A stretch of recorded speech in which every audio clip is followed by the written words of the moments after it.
You're in for a little shock.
do you think, cutie?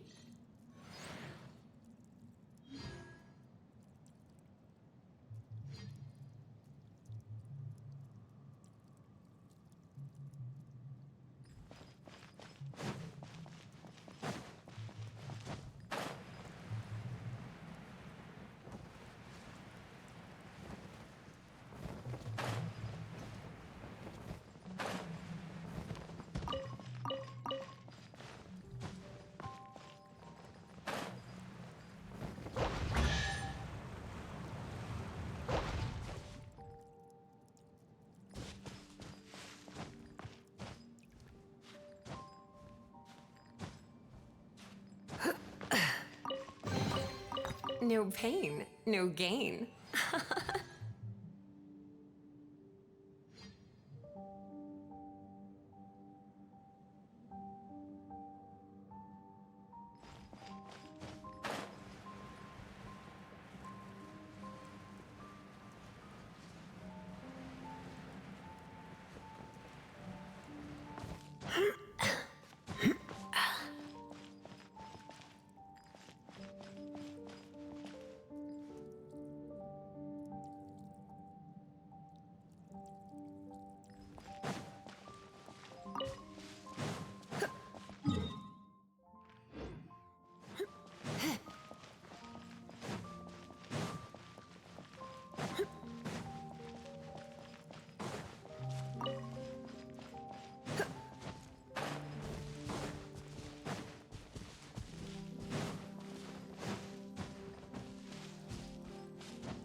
A reward on the road.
poisonous mushrooms inside.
Race you!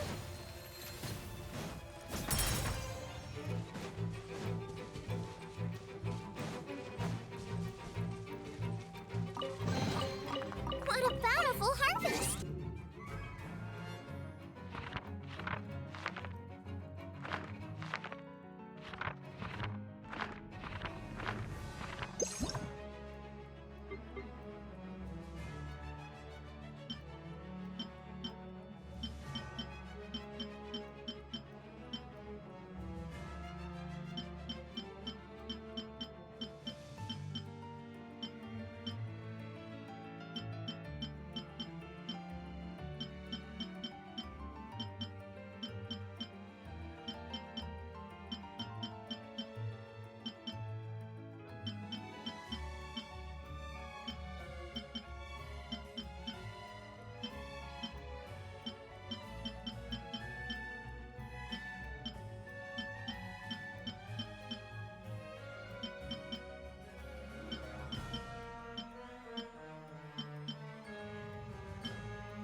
Come a little closer.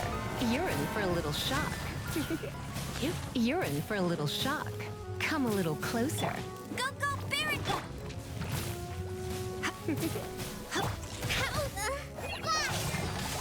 Come a little closer. Don't be such a brute. You're in for a little shock. Come a little closer. You're in for a little shock. Come a little closer.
I'll keep this close.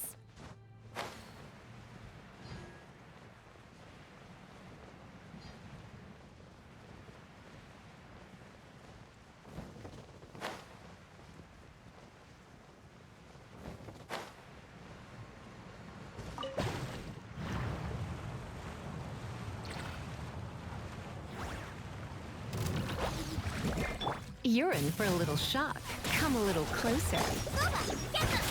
You're in for a little shock. Come a little closer. Come a little closer. You're in for a little shock. Come a little closer. You're in for a little shock. Come a little closer. You're in for a little shock. Come a little closer. You're in for a little shock.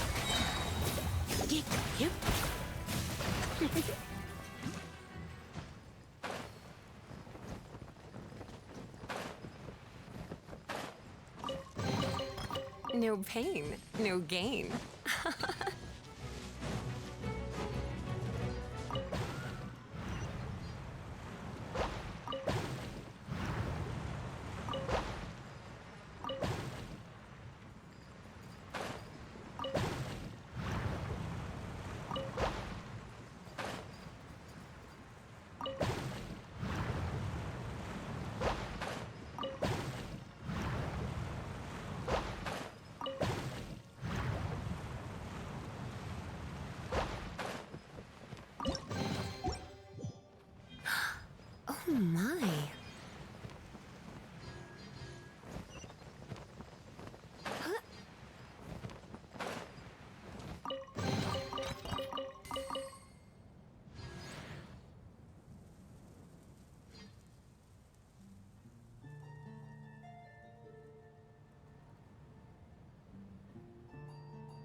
It's nearly time for afternoon tea.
Hey, isn't that Charlotte? I see. So you believe that this warning letter was sent by the Phantom Weasel?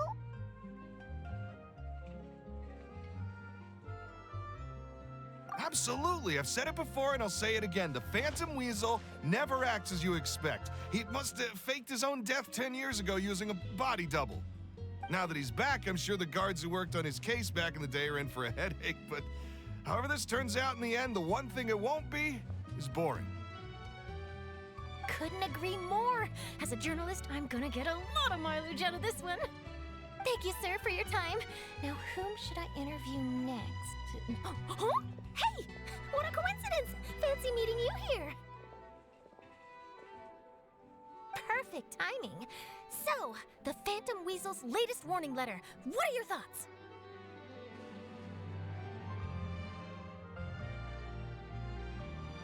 Yeah, this is the first time we're hearing of this one. Could you clue us in? Huh? Oh, sorry. Yes, this case is from a decade ago. I guess you wouldn't know about it. Well, not to worry. You're in good hands because I'm a professional. The story goes like this. 10 or so years ago, a phantom thief became active in the court of Fontaine. Known only as the Weasel, nobody knew his true identity, and the authorities never managed to catch him. Wow, cool! He sounds like one of those mysterious night burglars that you read about in novels. Precisely. Well, except the part where they actually have a good reputation. Our Weasel targeted whatever people held dear, and no one was safe from his predations. He would just as soon steal a necklace from a rich merchant's safe as he would a toy doll given to a commoner child for their birthday.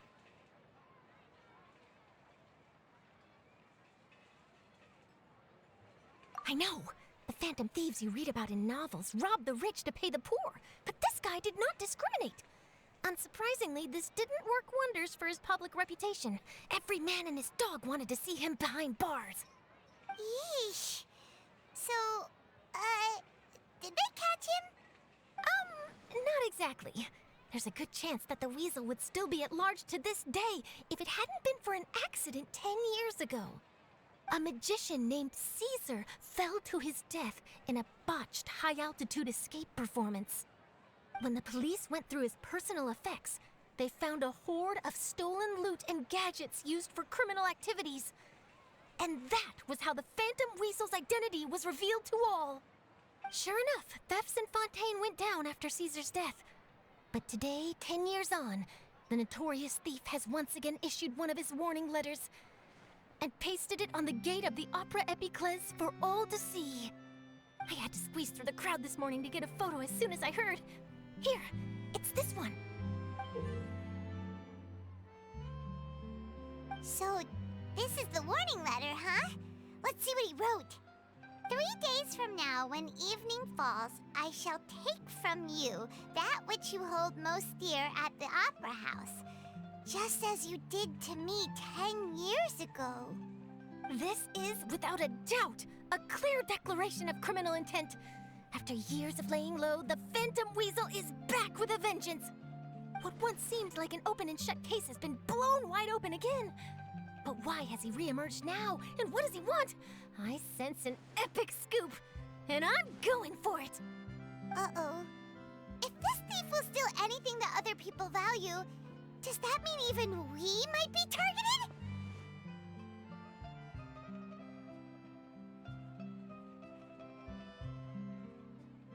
Aww. But Paimon doesn't want to get kidnapped. Well, he'd have to go through you first. You would stop him, right? Okay, the people have spoken. It's clear that the public are very concerned about the Phantom Weasel's reappearance.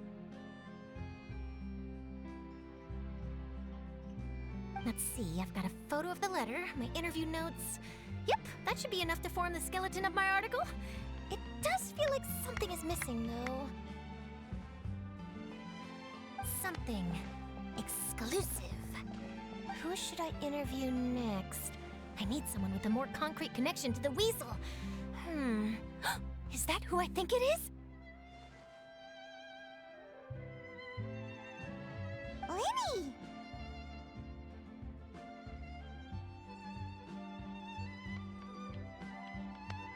Magic, magician, Caesar!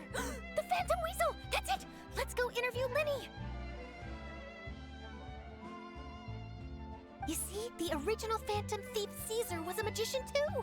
And what do Phantom Thieves and magicians have in common? They both have an air of mystery about them. Perhaps there's a connection there. Are you serious? What sort of a deduction is that? Oh, relax! My journalistic instinct tells me that an exclusive news story is beckoning. Let's go! No time for delay!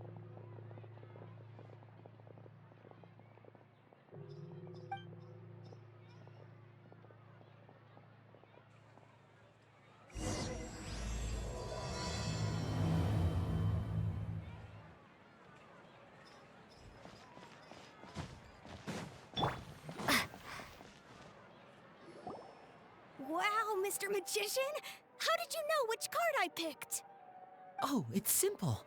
Come closer and I'll let you in on my secret. Magicians have a special skill called telepathy, which means we can read other people's minds. Really? Then, what am I thinking now? Well, first you need to relax, because I can see that you're clenching your fist in your mind, as if to say, no, I mustn't let him guess it. Aww. And now you're getting a little flustered. You're trying to find a way to empty your mind, to think of nothing at all. But the more you try to hide a secret, the easier it'll come out. You snuck out from home today, didn't you? You told your family a little lie so you could come out and play. Now, that's not a good habit. You can tell? Oh boy, you really can read my mind. Of course. Oh, and that's the end of my performance. You should really be heading home. Remember to apologize to your family, all right? They must be worried about you.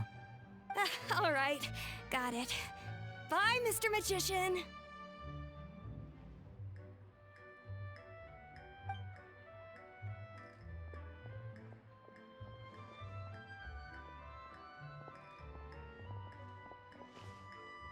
Hey, Lenny?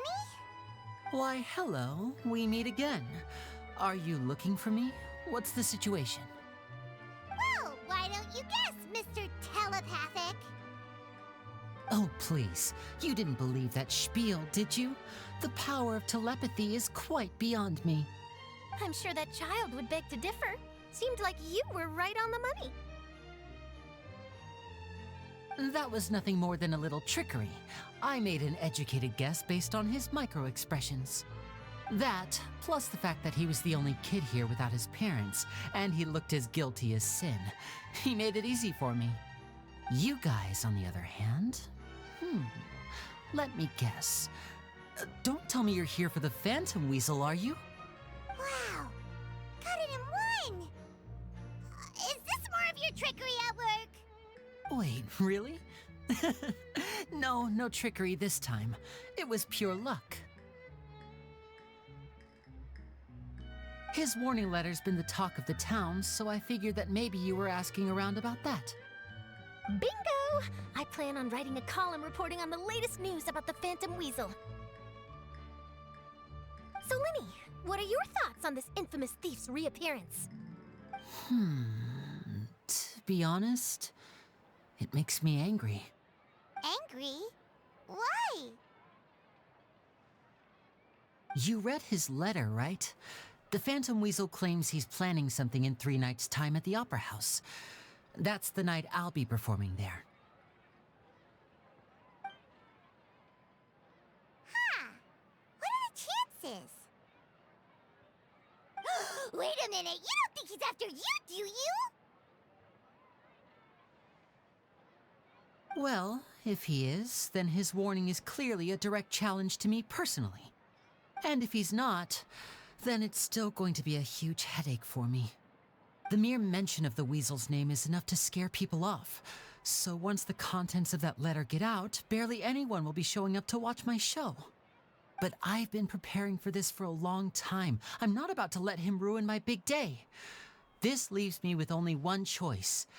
I have to expose the Phantom Weasel's identity before the show begins. Really? So what you're saying is, we might get to see a live duel between a famous magician and an infamous thief?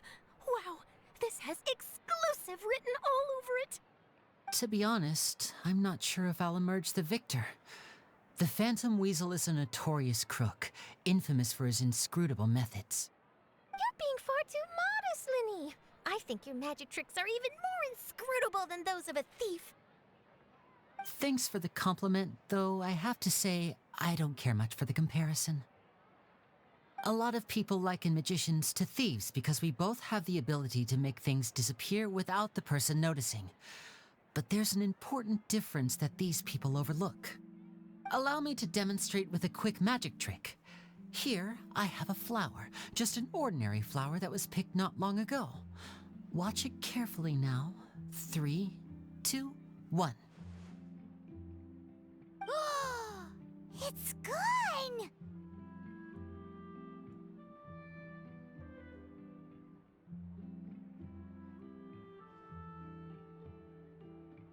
That's the question. Where did it go? Therein lies the difference between us. Thieves make precious things disappear, but only magicians make them reappear. If I could now invite you all to check your clothes, there might be a surprise in there somewhere.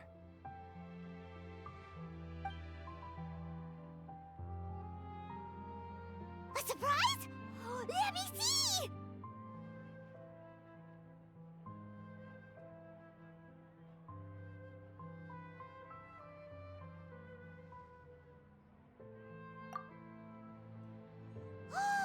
It's right there! But how? You haven't moved this whole time!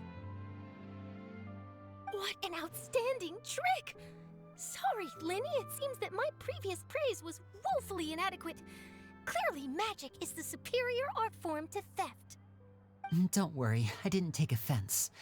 I just wanted to take the opportunity to perhaps change some of the preconceived notions you might have about magicians. Since Caesar's death, a lot of people associate magicians with criminality. It can be quite frustrating. I can imagine. Coming back to your trick just now, might I presume that you are well versed in floral symbolism? For example, magicians often use rainbow roses in their flower-related performances to represent passion and romantic encounters. But you used a Lumidu spell, which, if I'm not mistaken, allude to separations. I'm curious to know if there was any deeper meaning behind this choice? Impressive knowledge. It's no wonder you're such a successful journalist. But I'm afraid I don't know the first thing about floral symbolism. I'm just in the habit of using Lumidu spells in my magic. It sounds like something I should look into, though. I'll buy myself a copy of Fontaine's Floral Language Facts when I have some time, but it'll have to wait until this phantom weasel business is behind us. Well noted. In that case, this brings us to the end of our interview. I, for one, am looking forward to the final showdown between you and the thief. Please feel free to get in touch to update me on any further developments. Otherwise, I will of course see you at your show in 3 days' time, but let's hope the Phantom Weasel is caught by then. If there's nothing else, I'll be off. You've given me lots to work with here, and I've got no time to lose if I want to write that exclusive piece. I'll see you all later.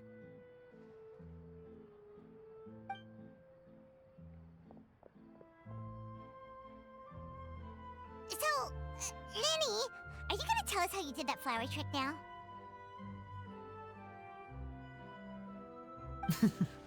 I'm afraid that's my little secret. Aww.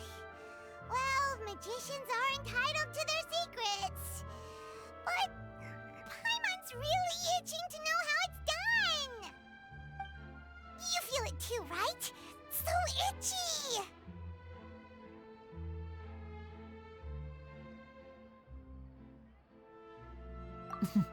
Not so itchy then, huh? Well, since you're so concerned, how would you like to serve as my temporary magician's assistants and help me investigate? Magician's assistants? Oh, that sounds fun! Assistants are technically magicians too!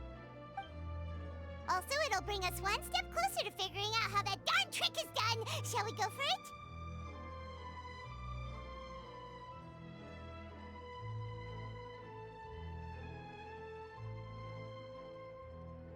Excellent. Thank you for putting your trust in moi. The first thing we need to look into is who Caesar really was. If he truly was the Phantom Weasel, that means that the weasel is dead, and whoever wrote this warning letter is just a copycat criminal. But if he wasn't the weasel? Well, that'll make things more interesting. It would mean that the weasel lives, and he's been laying low all this time in some corner of Fontaine. And if we're investigating Caesar, his fiancée Gemma is a good place to start. Word is that she visits the cemetery often, so I asked Lynette to wait for her there. We should make a move. Let's go and rendezvous with Lynette.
You took your time.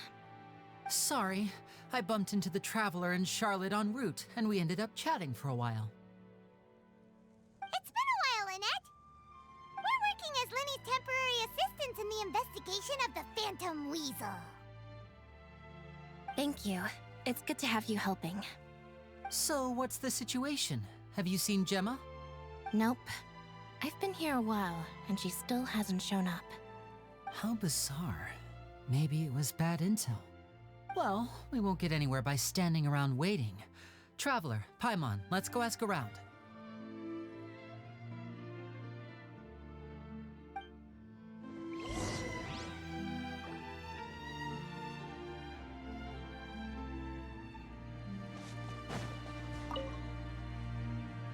Excuse me, good sir. Do you by any chance know a Gemma? Gemma? You mean Caesar's fiancée? Sure I do. What's this about?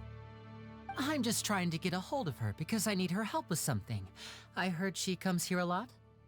Yeah, she does. Poor thing. It's no secret why either. She's heartsick. Ever since Caesar passed away, she's been coming here once every week to clean his grave. Often she just sits there in front of his headstone, lost in thought. Sometimes she talks to herself. I asked her what she was doing once. She said she wanted to speak to him again. She knows he's gone and can't hear her from the grave, but she just likes to spend time there, telling her fiancé all about how her life is going. And she's been doing this ever since Caesar passed away? Oh, so 10 years. Wow. Their love must have been really strong. I'll bet. Caesar's reputation fell apart after his identity was revealed, so no one else visits his grave. Gemma's the only one who still thinks about him after all these years. I don't know if the mind lives on in the waters after death, but if it does, I'm sure Caesar must be grateful to have someone who remembers him fondly. If I'm honest, I think this is all so unfair to poor Gemma. Her fiancé was a low-life crook. He doesn't deserve someone like her. Anyway, all of that said, she's running later than usual today. Normally, she'd be sitting in front of his grave by now. I wonder if she's okay. Well, that's everything I know, I'm afraid. You might have more luck asking some other people. All right, well, thanks for sharing all of this with us. We'll keep asking around. You're welcome. I just hope she'll be able to move on one day.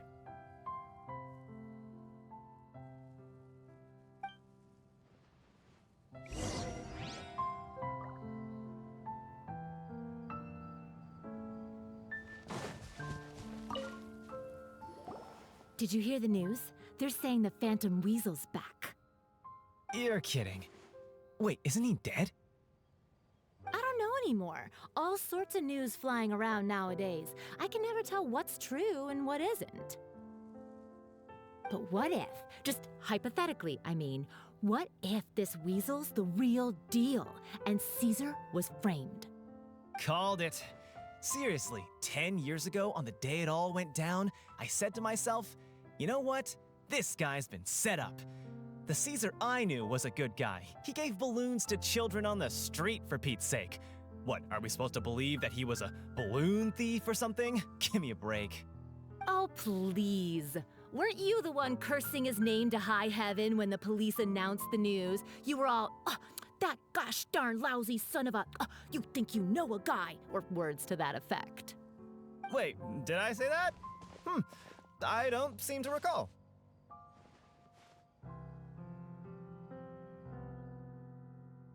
Hello there. Sorry for disturbing you, but I couldn't help but notice you were discussing the Phantom Weasel. We're actually quite interested in this topic as well, but we're struggling to get to the bottom of it. Do you think you could spare a moment to tell us a little bit about Caesar? You've come to the right people. Yep, I was there. Back when Caesar used to perform magic tricks on the street. He was a great magician. The best trick I ever saw him do was pop a transparent balloon, only for a whole bunch of doves to fly out from the inside. I was right up close and didn't blink or look away once.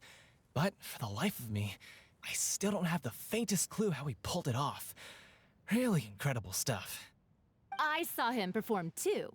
He always used to bring some gifts along for the kids who came to watch his show, and he'd hand them out after he was done. Sometimes, he even got the kids to write their wishes down, and then he'd make the items on the wish list appear in his next show. Huh. He doesn't sound like such a bad guy.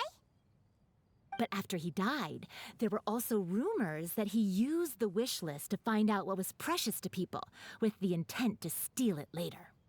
As I'm sure you know, the Phantom Weasel would steal just about anything from anyone. Whatever the case, now that the Weasel is back, Caesar's become a hot topic once more. I bet Gemma must be pleased.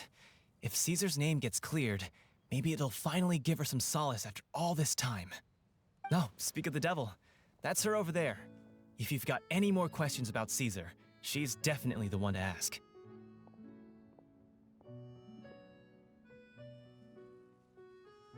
So that's Gemma. Is it just Paimon, or does it look like something's wrong? Wait, it looks like she's injured. Come on, let's see if she's okay.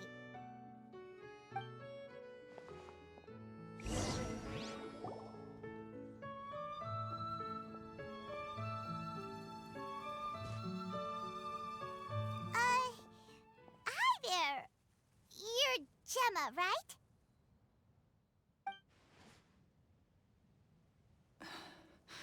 Who's asking? Don't be afraid, we mean no harm. It looks like you're injured. How bad is it? Thanks for your concern, but you didn't answer my question. Who are you, and what do you want with me? My name is Linny, and this is my sister Lynette. My name's Paimon, and this here's the Traveler. We're investigating the Phantom Weasel. The Weasel posted a warning letter this morning. If he still lives, that means that Caesar was falsely accused. You knew Caesar better than anyone else. So if you're willing, we'd love to hear what you think about all this. I promise you can trust us. We won't hurt you. In fact, we'll do all we can to keep you safe. I never believed that he was the Weasel. Huh. I suspected as much. Okay, so going back 10 years, do you remember anything strange in the weeks leading up to the accident? Did Caesar have a falling out with anyone, for instance? No, not that I know of. Got it. All right, sorry for disturbing you. If you don't have any more questions, please leave. I want to be alone with him.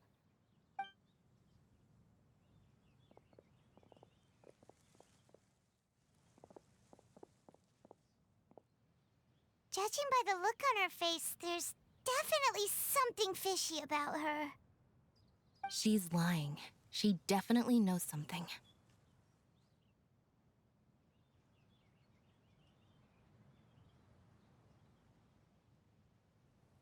That's fair. We're just a bunch of strangers who showed up and started questioning her about things that happened a whole decade ago. It makes sense that she'd be wary around us. In any case, I doubt we'll get any further here, so let's call it a day. Meet me outside Hotel de Boer tomorrow, and then we'll start the next step of our plan.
Over here.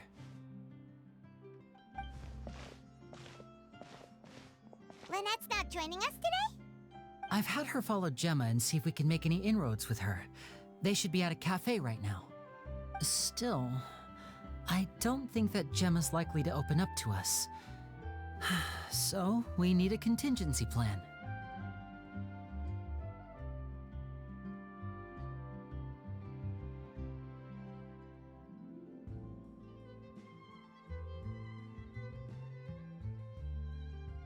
Today, we'll be looking into a guy named Lorenzo, Caesar's former pupil and assistant.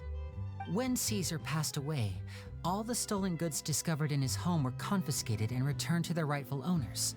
But Lorenzo was the only one privy to all his magic secrets, and he inherited his craft. Before long, Lorenzo was the next big magician in town, his fame surpassing even that of his master, and it made him very wealthy. He's since left the magic scene, though, and these days, he's a wealthy businessman with his fingers in a lot of different pies. I had to pull a lot of strings, but I managed to get him to agree to a couple of drinks with me. Be warned, though, I hear he's got a hair-triggered temper. We'd best be careful. We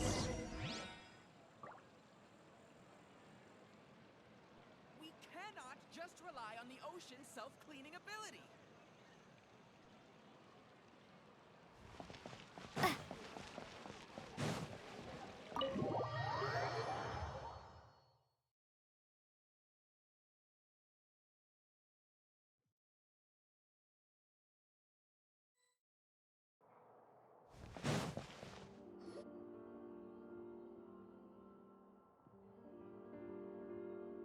You neglected to mention that you were bringing 2 other people with you. My apologies. These 2 are my assistants. When they heard that I was meeting with the former magic maestro himself, they begged and pleaded with me to bring them along. And if it's no trouble, a couple of autographs would really make their day. Oh, forget the pleasantries, just sit.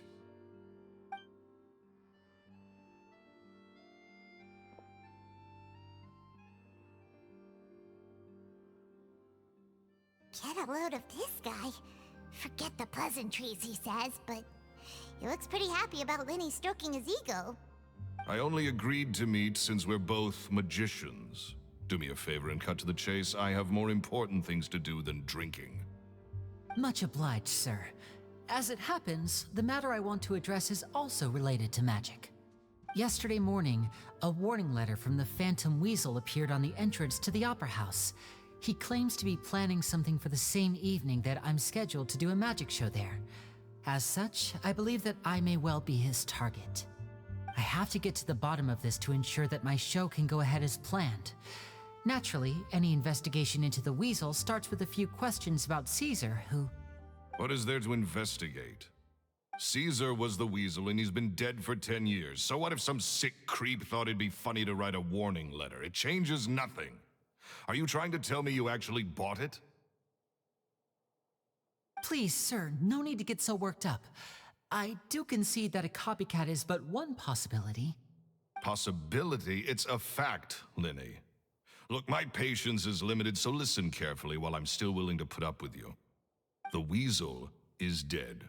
Period. Everyone knows that, so do yourself a favor and quit this investigation. It'll lead you nowhere.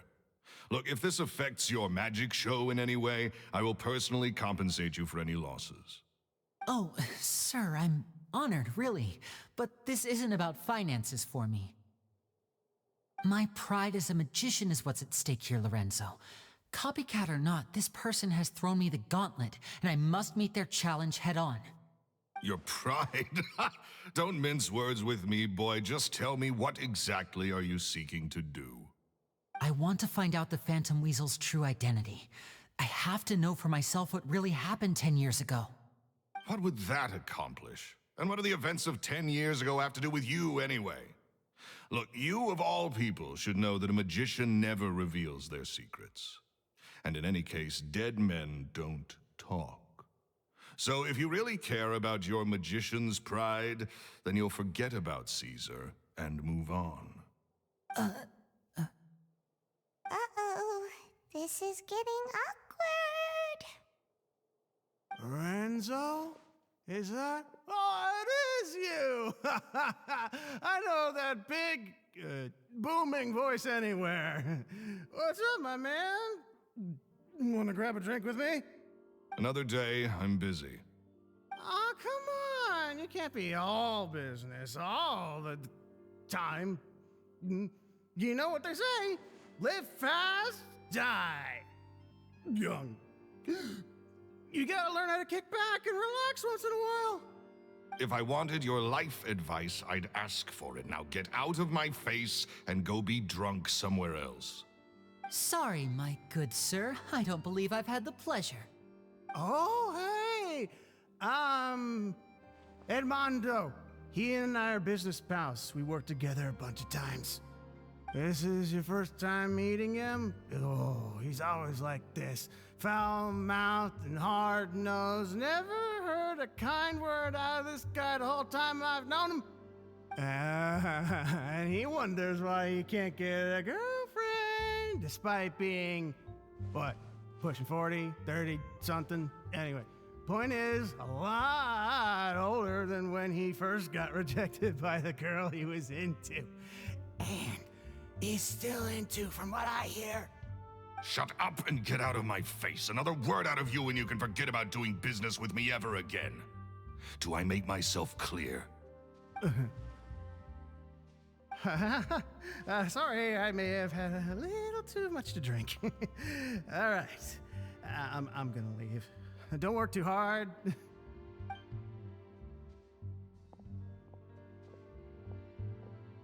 I think it's high time I made a move as well.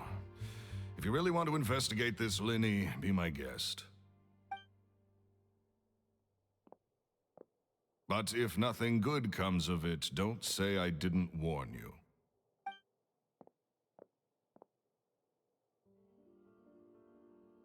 Well, that fell to pieces in a rather spectacular fashion. Any thoughts?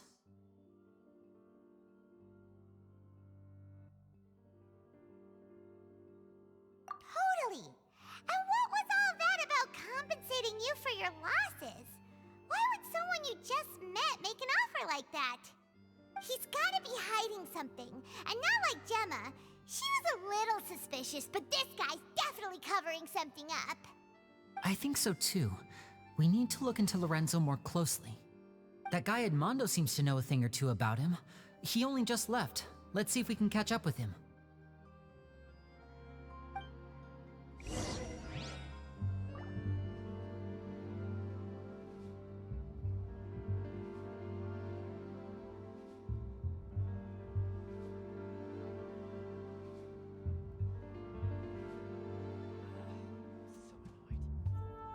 Forget about me.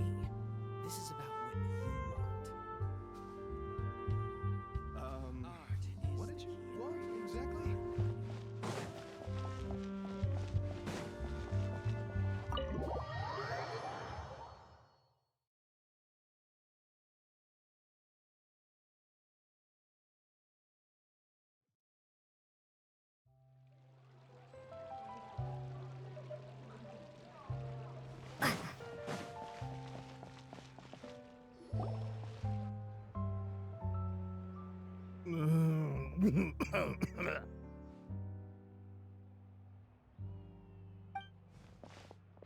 You okay there? Who are you? Oh, it's you guys. Don't worry about me. I must have had one too many. I just need to ride it out. I said way too much back there, didn't I? Yeah, I nearly talked myself into complete financial ruin. Note to self, no more drunken chats when Lorenzo's around. So, he was serious about threatening to cut you off? Ugh, Paimon knew he was a bad egg. Hey, keep your voice down. Don't go prying into Lorenzo's personal affairs. Bad things happen to people who ask too many questions or make an enemy out of him. What kind of bad things? Don't even ask. I'm sorry, I'm gonna have to cut this conversation short. I'm not crossing that line again. And take it from me, trouble with Lorenzo is one thing you don't need in your life. You saw him flare up back there. I don't know what you said to him, but clearly it touched a nerve. That's not a good sign. You're too young for this. Don't get in over your head. I'm leaving.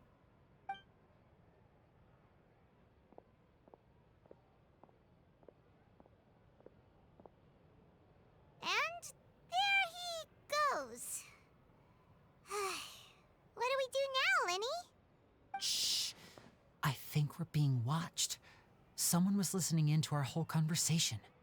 Don't say anything and don't look back. Any altercation in the city will attract the guards.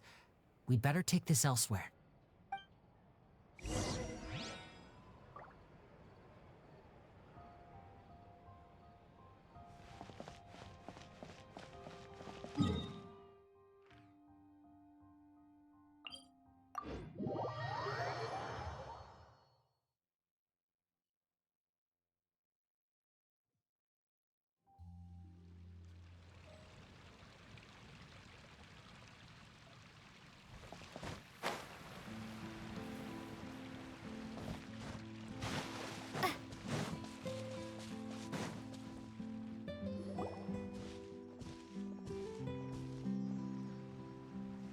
You followed us a long way.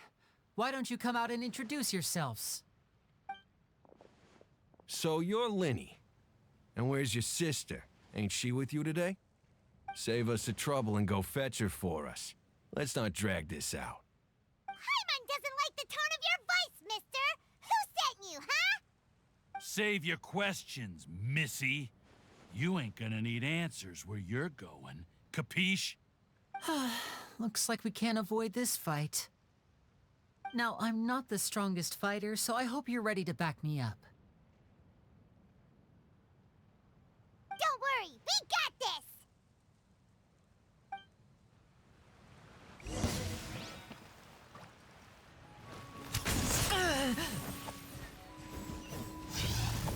I'm fine. Come a little... Let's spark things up.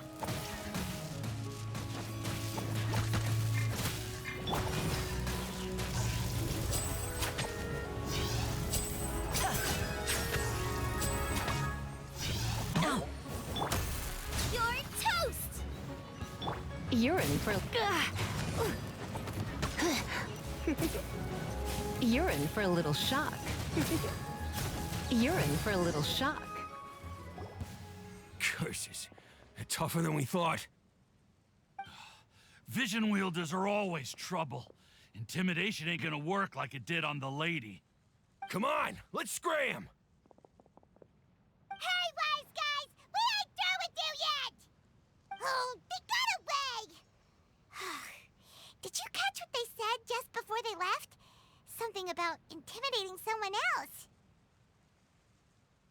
Sounds like they just wanted to rough us up as a scare tactic, and they've already done it to someone else, but who?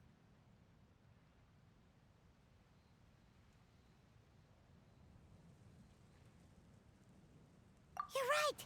She was injured when we saw her yesterday, and she acted like she had something to hide. Maybe she was too scared to tell us the truth because those guys had threatened her.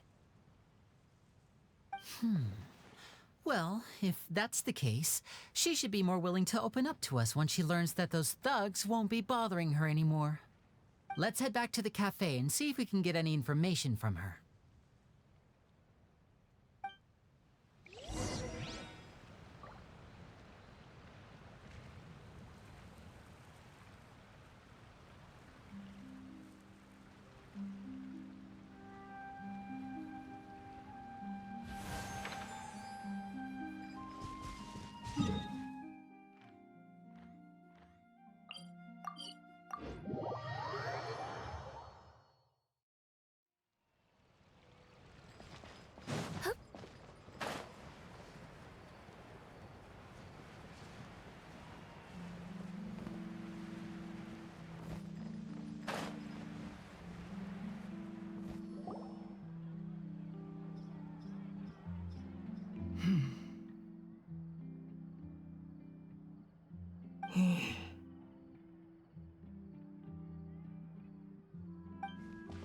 Gemma? You again. What is it this time?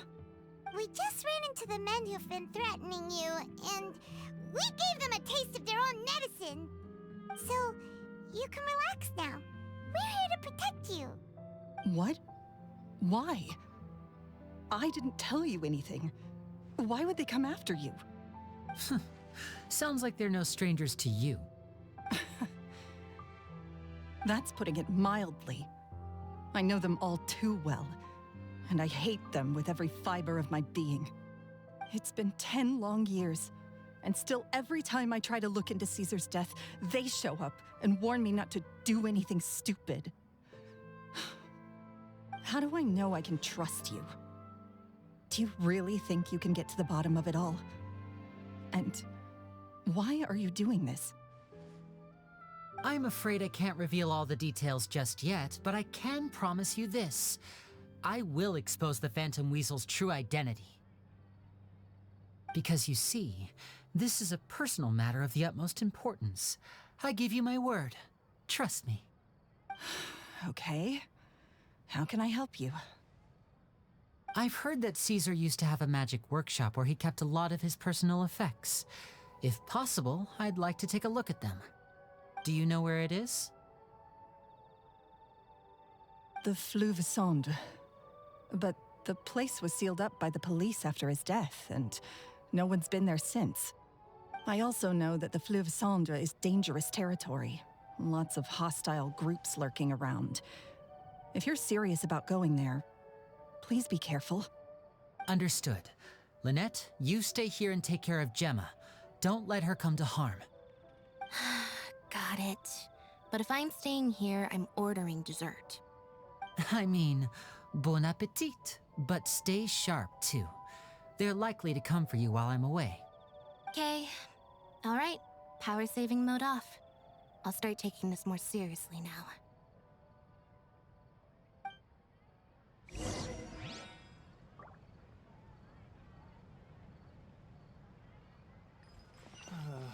Looks like no more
If Gemma gave us the right location, then the workshop should be right nearby.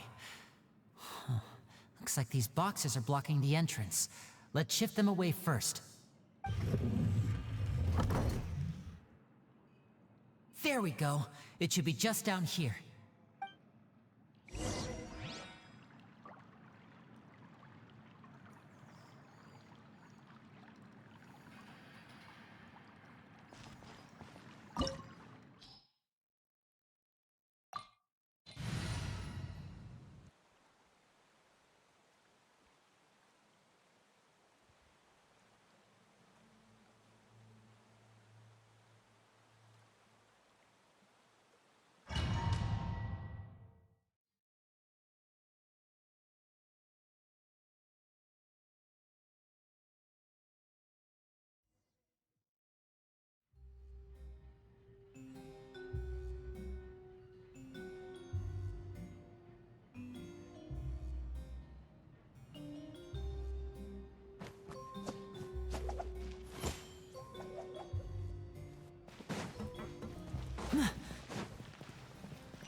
So this was Caesar's workshop.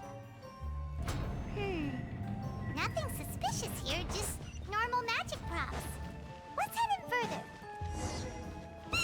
What was that? Oh, is this one of Caesar's gadgets? Guess we must have triggered some sort of device.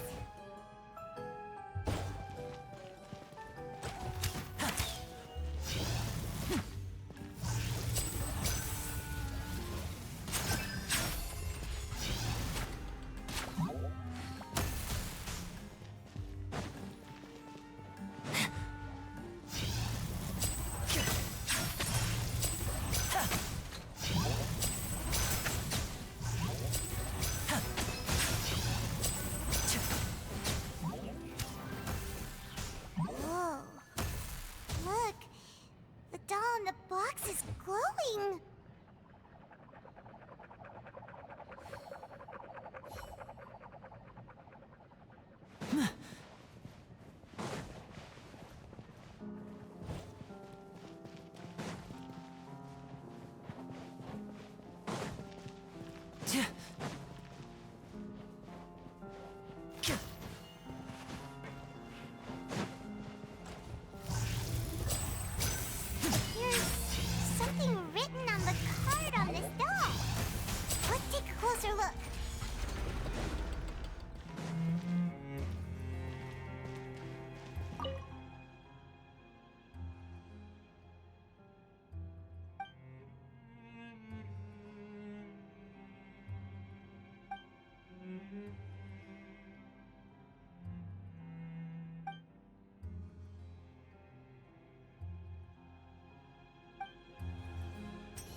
we do?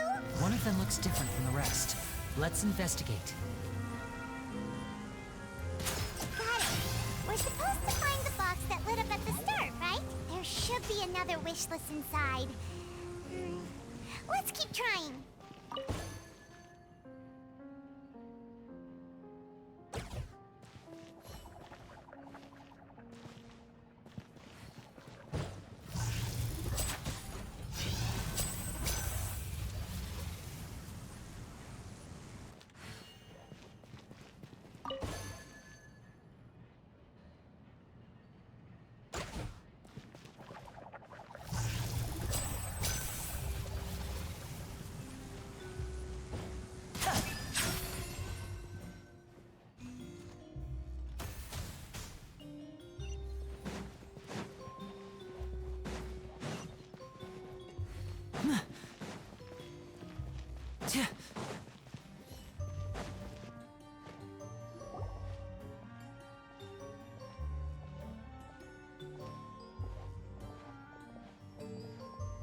That's weird. Have we reached the end already? There's nothing here. Maybe this was a wasted trip.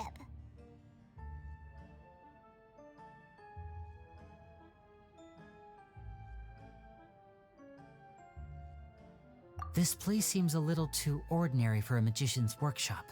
There's a distinct lack of mystery. We've triggered quite a few devices on the way here.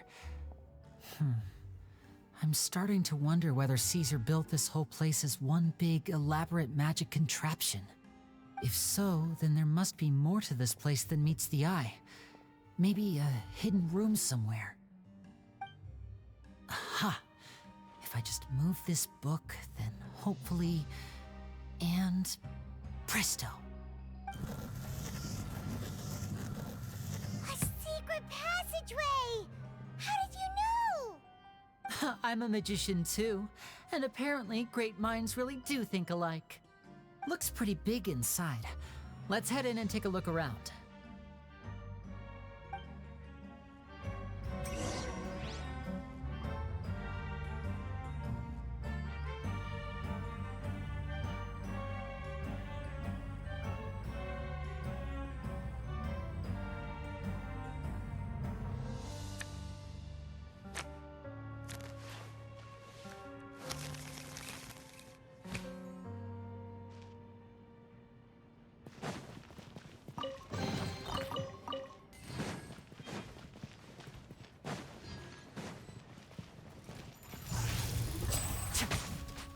Now disappear!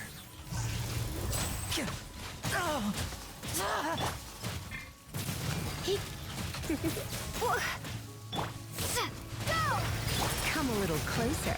You're in for a little shock. I'll protect us.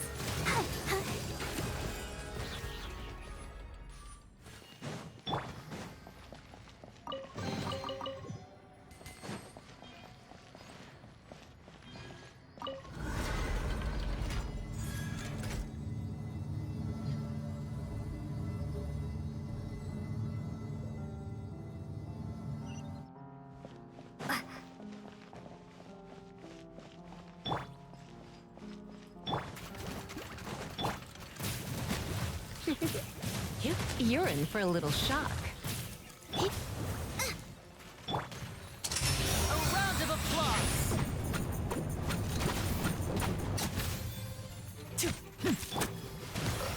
Come a little closer. You're in for a little shock.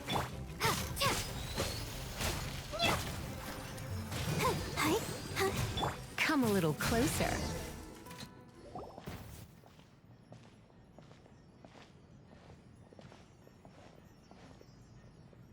Why have you stopped, Lenny?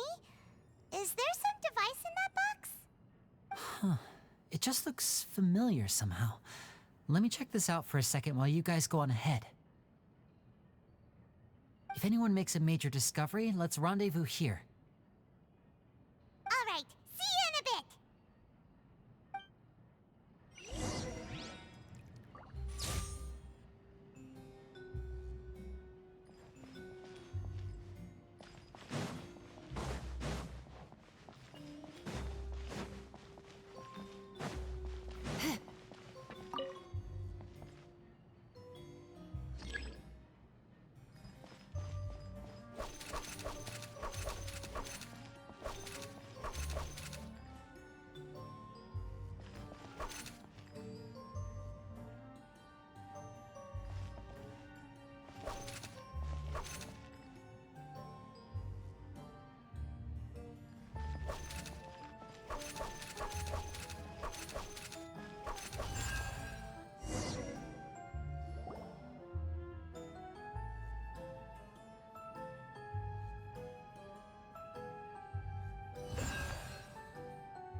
bookcase is full of Caesar's own notes.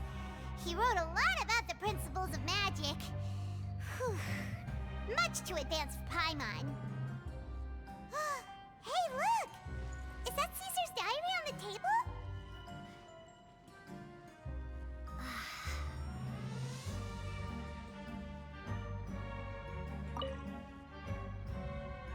This book's thick as a brick! Let's take a peek inside it, shall we?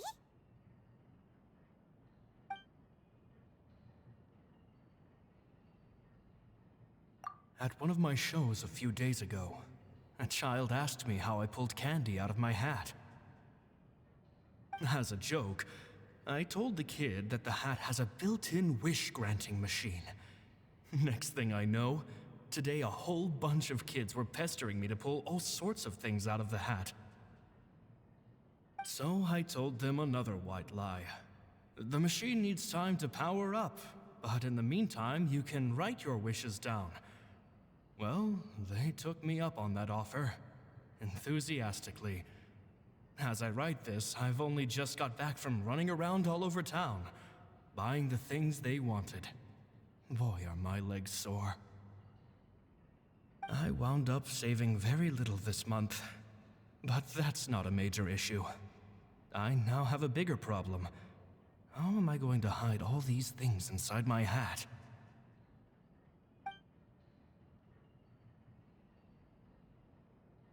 Two children came to talk to me after today's show. I don't know why they were out on their own. They looked much too young to be unsupervised. I do hope they got home safely. Anyway, they said that they wanted me to teach them how to do magic.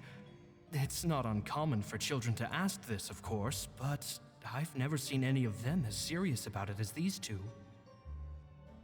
I told them that learning magic is very hard work. That didn't faze them at all. It's like they already knew. They seemed so committed. I couldn't turn them down.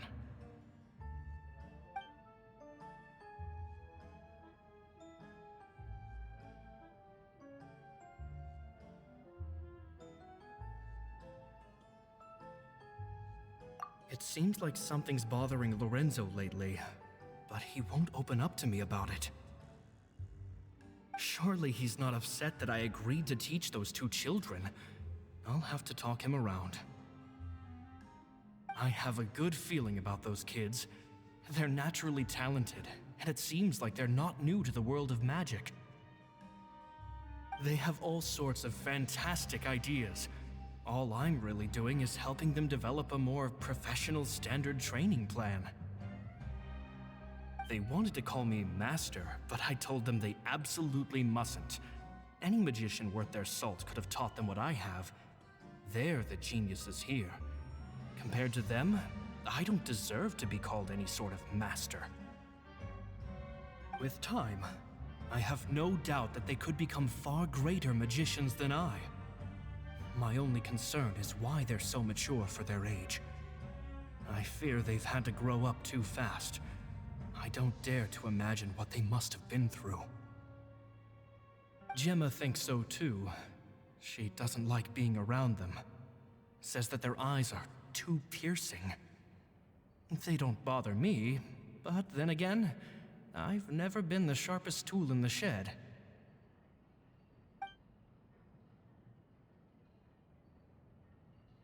It's nearly time for me to go on tour. I asked the two kids if they'd like to come with me, but they shook their heads. I once overheard them talking about their father and their mission. Sounds like their parents have other plans for them. I guess we'll be parting ways soon. It's only been 10 days since I first met them, but I think that I've gotten a feel for their personalities now. They're very tough, but also very cautious, and they trust no one but each other. This, I fear, is not a good habit to have. They hide things from me too. For example, when I asked them where they live and why they wanted to learn magic, they lied. That's the thing about children. Whenever they're trying to cover something up, It always shows somehow. I can sense that their lives have been hard, possibly even dangerous too. They're not like other children. It's a shame that I can't do more to help them. After thinking things over, I decided to tell them a bit about how I see the world. It's full of lies and falsehoods, and that is why we must find our own truth. P.S. I hope they won't find my nagging annoying. Children are so opinionated nowadays. Will it do them more harm than good for someone they've only known 10 days to lecture them like that? P.P.S. Maybe I'm overthinking this. Children aren't interested in grand philosophies. It probably just went in one ear and out the other. I bet they've already forgotten every word I said. Oh, Caesar, Caesar.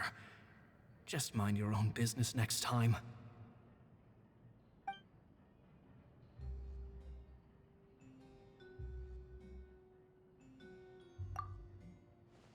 Two magic geniuses with a father and a mission, huh?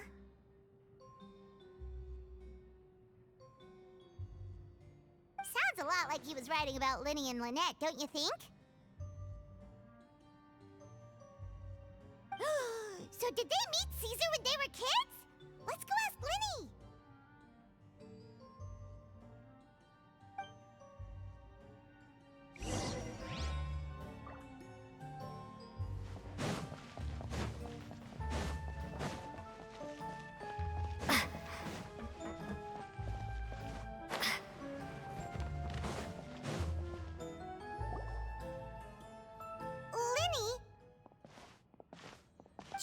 Hold that thought.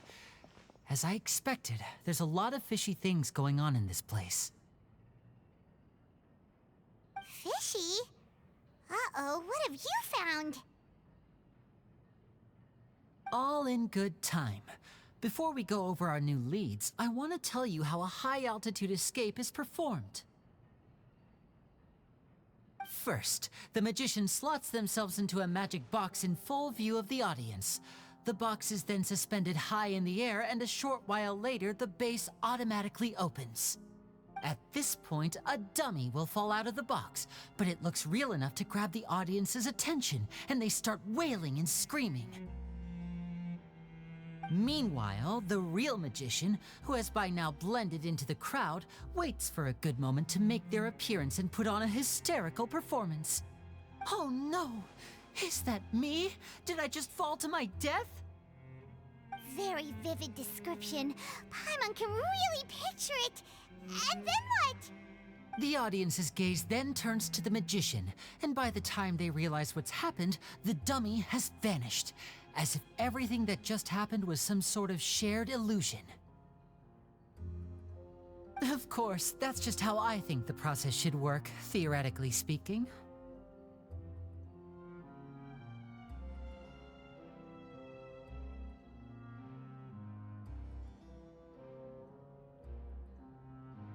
The inventor of this trick never performed it successfully. When the box opened, Caesar was the one who fell out, and not the dummy. He fell right to the ground from the highest point of the opera house. No one could hope to survive that fall, not without a vision at least. And no one else has ever attempted this trick since. My understanding of how it works is just based on what I could gather from his notes and the relevant gadgets here in his workshop. So Caesar's famous high-altitude escape has never been done, huh?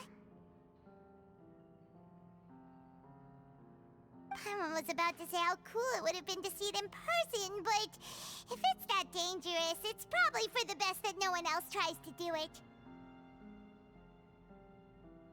Wait a second. So if a dummy's supposed to drop out of the box, then where does the real magician go? How does he get out? Glad you asked. That brings us to the secret of said box. This box right here is the one that Caesar constructed himself to use in the performance, and it's not as simple as it looks. inside, there's a device that only the magician himself would know about.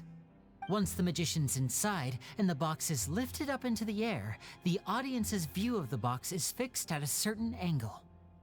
From where they're standing, they have a clear view of the front, sides, and bottom, but the back and the top are now no longer visible. At this point, the magician presses a button inside the box, opening a secret door out of view. He then escapes through this trapdoor onto the opera house roof, waits for the dummy to fall and distract the audience, and quietly returns to ground level.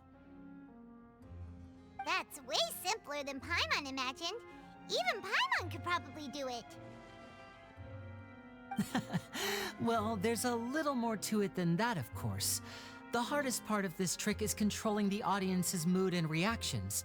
That takes an exceptional degree of showmanship. There's the falling dummy, the miraculous reappearance, the pompous performing. Maybe the magician would even have themselves tied up before it begins to strengthen the impression that there's no escape.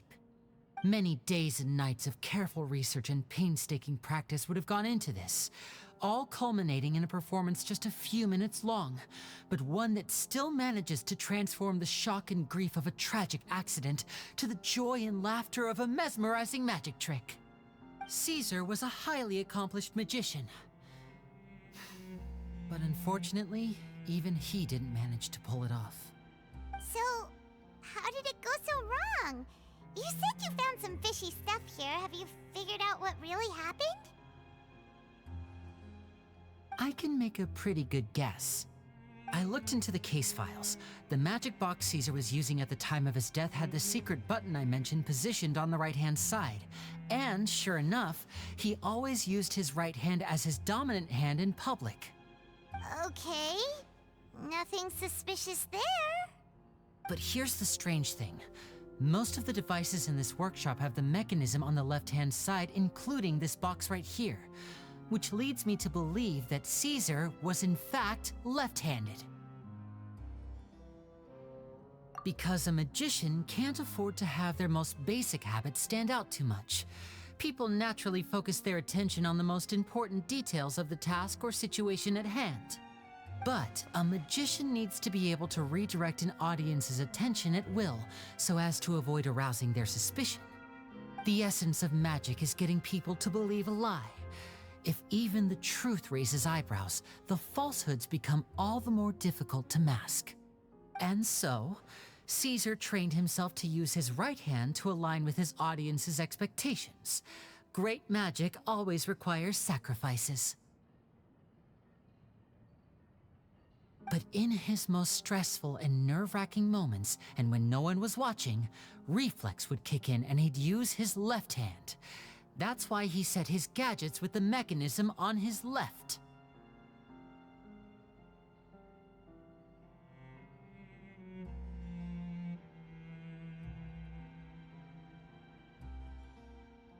Exactly. I think that's likely what happened. Caesar would have been under a lot of time pressure during the escape. He'd have had mere seconds to open the hidden compartment, retrieve the dummy, then open the secret door and make a swift escape. But I'm sure he was confident. He would have rehearsed countless times to the point where it was second nature. He'd barely need to think about what he was doing because muscle memory would guide him through.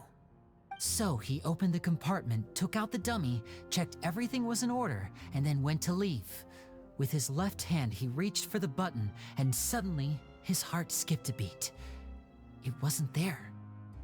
Much like when you reach for your keys but find your pocket empty, his mind needed a moment to process what was going on. Instinctively, his left hand would keep feeling around for the missing button, maybe for another second or two, until the bottom of the box gave way. With the stakes being as high as they were, just a 2-second delay cost him everything. The authorities would find nothing suspicious and conclude that his death was due to his own error. When in reality, someone switched the boxes, and they did it to murder him. But how would they be able to make the switch without being noticed? That would be difficult to pull off, no? It would have to have been someone who knew that he was left-handed and who could move his props around without arousing suspicion. Someone who was always by his side. Isn't that right, Lorenzo? You just couldn't let sleeping dogs lie, could you? There's not a lot of people who'd go to all this trouble for some magician who died 10 years ago. I didn't want to have to do this, you know. Silencing you the hard way just creates more problems for me to deal with. But I gave you your chance. I hoped you'd do what's good for you and back off like the lady, but you disappoint me. You mean Gemma? So you are the one who's been threatening her! Yes, although however stubborn she might be, she was never much of a liability. But you people, you never even knew him, but for some reason you just wouldn't drop it. Which is why you can't leave this place alive. Take them out, and make it quick. Do your worst!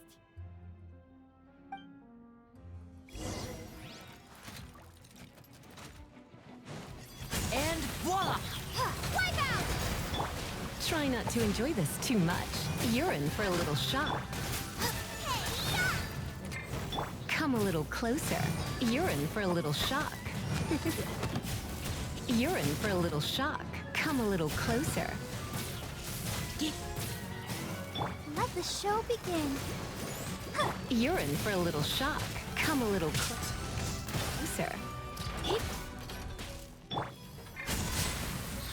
You're in for a little shock. Nice and spicy. You're in for a little shock. Go!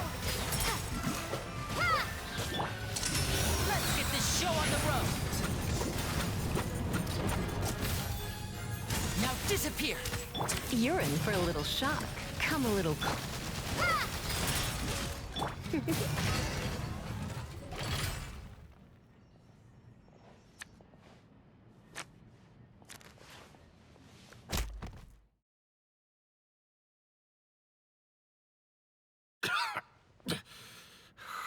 You kids are tougher than you look. Had enough yet, Lorenzo? Your cronies can't help you now. I think it's high time you started talking, and what I'd really like to know is, why did you murder Caesar? If I had a Mora for every time you said that man's name. Of course you idolized Caesar, everyone else did. But I was the real genius magician. Me! He was just an amateur who did cheap tricks for gullible children. I was the one who made magic into the fine art it is today. The aristocrats doffed their hats to me! So it was jealousy. Jealousy. Hatred, more like. I hated Caesar. All he cared about was his magic. He lived and breathed it.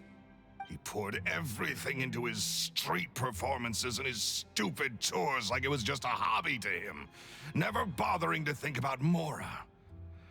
What sort of fool devotes their life to the art of deception and never has a Mora to show for it?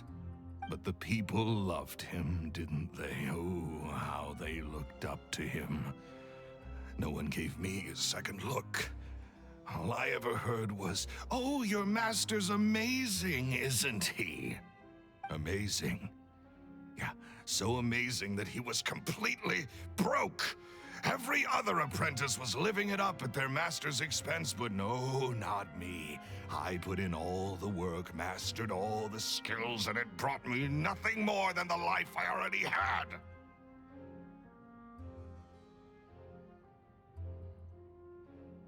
He forbade me from using magic to trick people out of their Mora.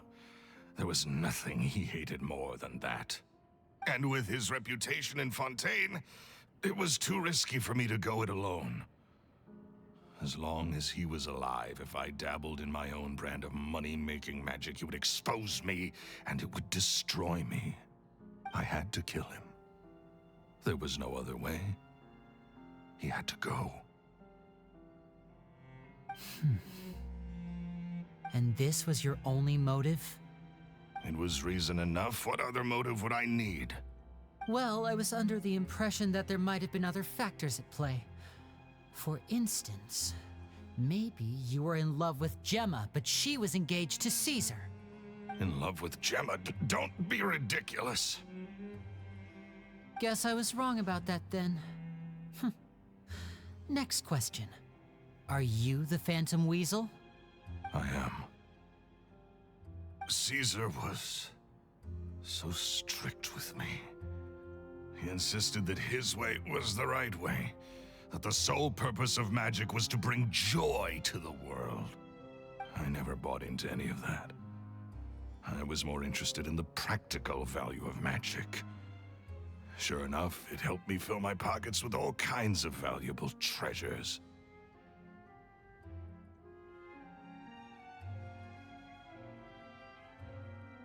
Oh, yeah! Charlotte told us that the weasel would steal whatever people valued, no matter how much it was worth. That's just how it looked from the outside. What would any thief want with second-rate loot? I've only ever targeted high-value items. I stole cheap things as a way of practicing my craft. It was other people's overactive imaginations that conjured up the preposterous image they then dubbed the Phantom Weasel. So that's the story, huh? Well, I hope you're ready to tell it all over again during your trial. What choice do I have? You're a pack of wolves, and you've got me between your jaws. You've seen what's here, and my last-ditch effort to stop it getting out has failed. What else can I do? So be it. I've enjoyed power and wealth for the last 10 years, the likes of which Caesar could never give me. I wouldn't choose for things to end this way, but I regret nothing. Very well. In that case, I'll contact the guards. Traveler, Paimon, keep an eye on Lorenzo for me. I'll meet you just outside the workshop when I'm back.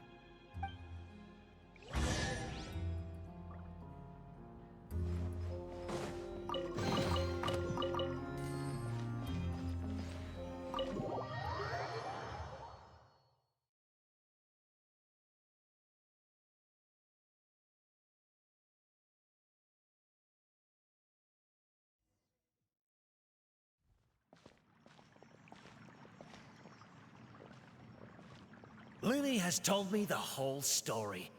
Lorenzo, do you confess to the murder of Caesar and to framing him for the Phantom Weasel's crimes? Look who's finally developed a conscience. What kind of disciple murders their own master? I hope it was worth it, because there'll be hell to pay.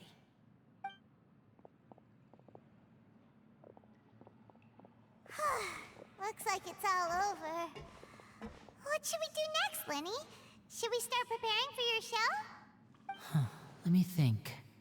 Let's rendezvous with Lynette and Gemma first. With Lorenzo in custody, Gemma will no longer have to fear for her safety. Good point! We should go tell Gemma the good news right away! It'll give her some peace of mind for sure!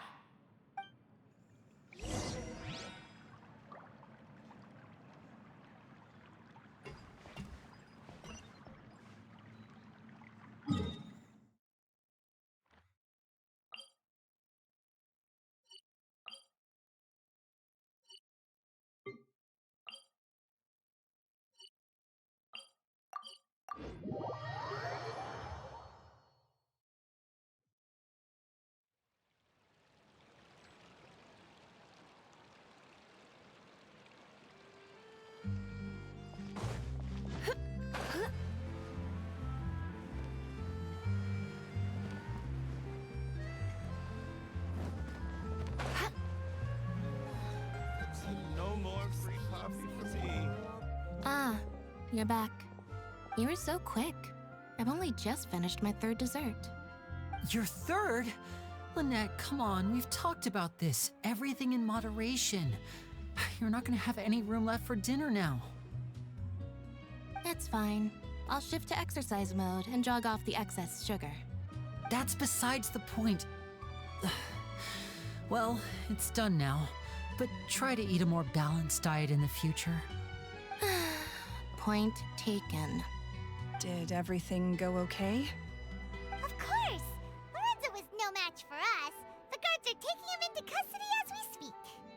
Gosh, that's amazing. I'm sorry, I still didn't know if I could trust you, but now it seems I can. I had my suspicions about Lorenzo, but I... It's okay, we understand. He did threaten you. Paimon would find it hard to trust strangers in your position too. But you don't need to be scared anymore. Everything's gonna be okay. Sorry. Sorry. My emotions are all over the place right now. I've been waiting for this day to come for so long. I always wanted to report Lorenzo. He took all of Caesar's property, which I found suspicious, but I had people watching me all the time, so I couldn't risk looking into it. I was so afraid. I was scared he'd do something terrible to me, and then no one would be left to visit Caesar's grave. So I never had the courage to speak out. Thank you all. Truly, thank you so much.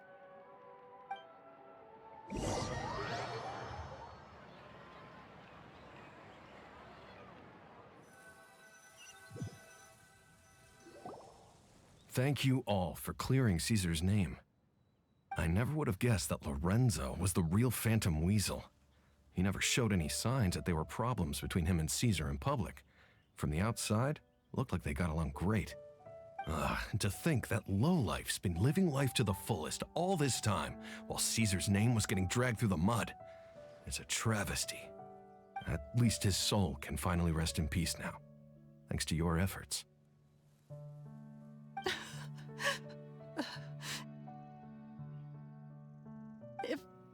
If only I'd realized before it was too late. Don't blame yourself, Gemma. This isn't your fault. Yeah, you still have the rest of your life to live. Caesar wouldn't want to see you spending it feeling guilty. Cheer up, Gemma. My brother's doing a magic show at the Opera House tomorrow evening. Would you like to come along? It might raise your spirits. This show will be a special one. We're holding it in Caesar's honor. In Caesar's honor?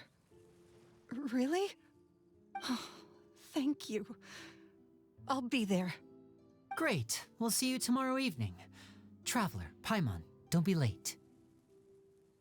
Don't worry, we'll be there. No way are we gonna miss out on a free magic show. Wait, Paimon feels like we're forgetting something. Oh yeah, Caesar's diary! We never found out if the two kids Caesar taught magic to were Linny and Lynette or not.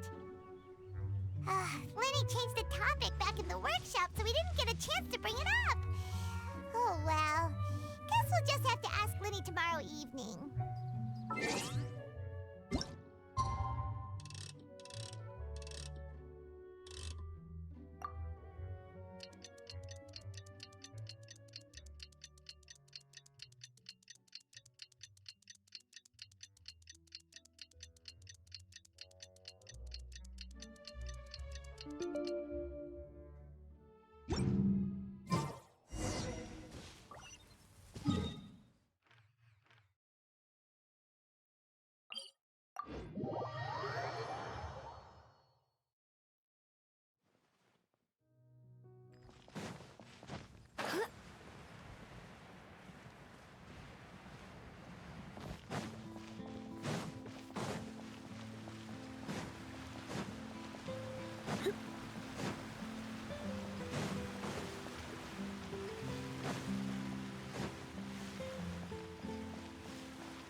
Not this time. My brother's going solo today. So I'll be watching with you. Good evening, ladies and gentlemen. I hope everybody's ready because the show is about to begin. The great magician Linny has prepared a spectacular show for us all tonight, concluding with an all-new grand finale that no audience has ever seen before. Wow! A new trick! Thank you all so much for coming. Now, prepare to join me on a journey through the mystical and miraculous.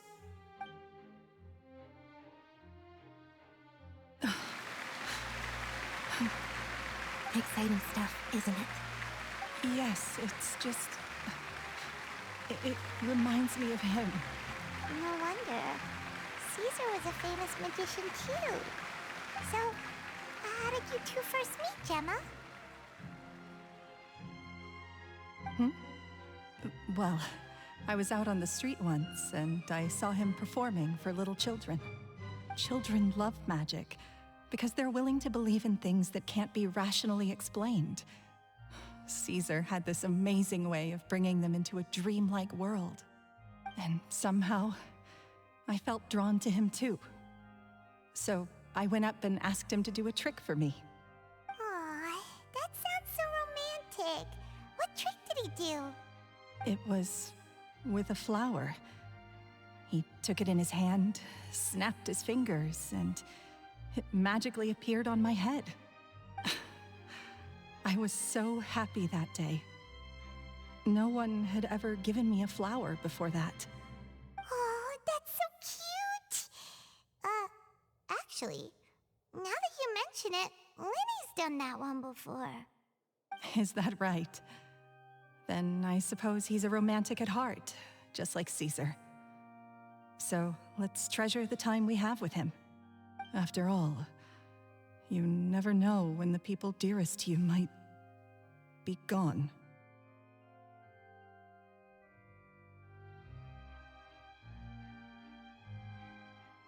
That's right. It's all over now. Paimon doesn't really know how to comfort you, but at the very least, no one's gonna be intimidating you from now on. You can breathe easy at last, right? Right.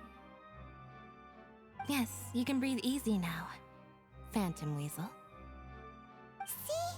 Even Lynette's... Wait, what? The Phantom Weasel? Lorenzo escaped? Where is he? What do you mean, Phantom Weasel? As Linny once said, a performer's job is to commit fully to their role and put on a flawless performance for their audience. But once the bag of tricks is empty and the curtain falls, it's time to end the show. The spotlight is no place for someone with no more cards up their sleeve. It's been 10 years, Gemma. Aren't you tired of the grieving widow act? I think it's time to put an end to it.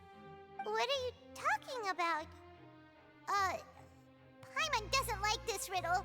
Traveler, Paimon doesn't like where this is going. Come on, say something! Ladies and gentlemen, I hope you're all enjoying the performance so far. There will now be a brief intermission, after which Linny will perform the most electrifying act of tonight's show, the one we've all been waiting for. The final performance will take place outside of the Opera House, so please make your way outside in a calm and orderly fashion. The Phantom Weasel never did like public places, did they? Don't worry, this place will be quiet soon. Let's talk somewhere else for now.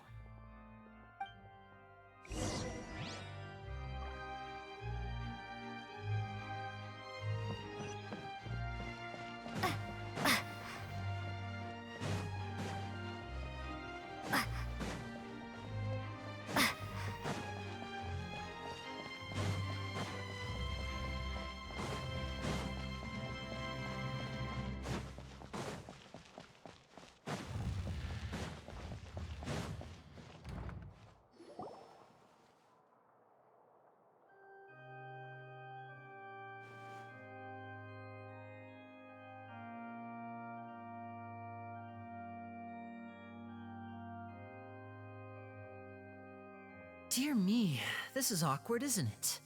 And unfortunately, I'm all out of gadgets, so I'm afraid I can't do any tricks to liven up the mood. This is a big mistake for a magician to make, but thankfully, I do have a backup plan. Now, who wants to hear a story? Lenny? Don't we have more important things to address right now? Lynette accused Gemma of being the real Phantom Weasel a moment ago. Oh, what the heck's going on? All in good time. Magicians are good at guessing what people are thinking. I know the questions you want to ask. And as it happens, the story I'm about to tell might answer a few of them. Really? Well then, let's hear it! Paimon's dying of curiosity here! Let's go back to the very beginning. A decade ago, when the Phantom Weasel was terrorizing the court of Fontaine. She never missed a target, never left a trace, and no treasure was safe from her thieving hands. But as her infamy grew, so did the readiness of the police, and her opportunities to act became ever fewer. Every day, she ran the risk of being exposed for who she was. Of course, she could not simply take this lying down, and before long, she found her ticket to freedom. She would create a scapegoat, a false weasel to close the chapter on her behalf. After weighing her options, she set her sights on a renowned magician, Caesar. After all, magic and theft shared enough similarities for people to buy the story when the truth came out. So then what? Being the master deceiver she was, the weasel easily earned Caesar's trust. Now all that remained was to frame him for her countless crimes. But as she was considering how to make her move, she noticed Caesar's aggrieved pupil, and a new thought entered her mind. Maybe I don't need to get my hands dirty after all. At her encouragement, Lorenzo tampered with Caesar's magic box, causing him to fall to his death. Afterwards, Lorenzo seized his master's property, and the weasel set about tarnishing Caesar's reputation. Two co-conspirators committed the perfect crime.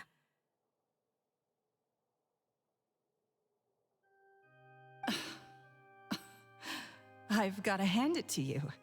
You're both exceptional storytellers.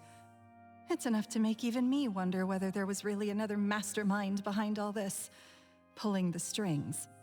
But I just have one question. You seem to think that I am the villain in this tale. What's brought this on, Linny? Is it something that Lorenzo said? Don't worry, Lorenzo said nothing at all. But I never believed that he was the weasel, and in fact, my investigation only made me more certain of that.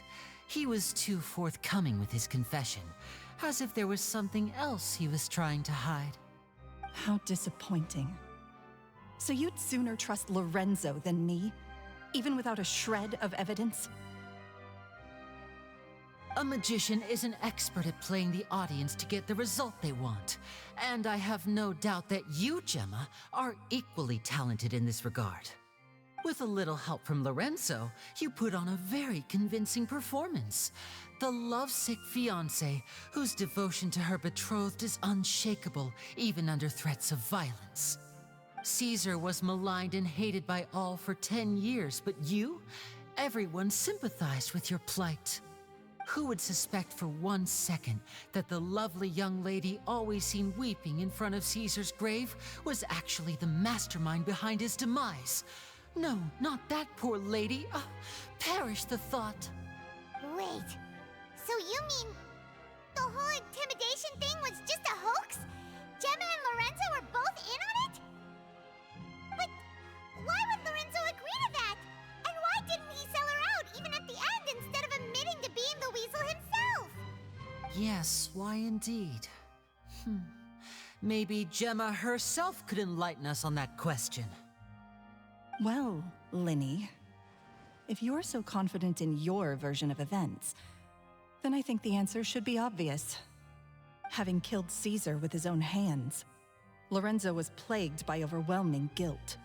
Revealing the Phantom Weasel's true identity would serve no purpose. But if the Weasel remained free, then she could take care of Lorenzo's loved ones. An excellent answer, though sadly a little dull. Is that right? Well, don't let me bore you. If you'd care to change the topic to something more interesting, I'd be much obliged. As a matter of fact, there's one thing I'd really like to understand. Why would the real Weasel have targeted things that only have value to other people? Could you shed any light on that? Of course. After all, we're just telling stories here, aren't we? If I had to guess, I would say that the real Weasel must have had a terrible childhood. Left to fend for herself after her parents died young. Betrayed, scorned, beaten. She'd scrounge waste paper from garbage bins to draw on, using twigs and dirt for lack of ink and pen. She'd sew ugly rag dolls from whatever scrap material she could get her hands on. This was her only source of happiness in life. But it was all she needed, and she was content. Until the world decided that even this was too good for her. Once again, she was betrayed. And this time, everything was taken from her. She felt like life was a miry pit that dragged her further down the more she struggled to escape. At that tender age, she should have been happy. Instead, she stood in the shadows and watched with envy as all good things in the world passed her by.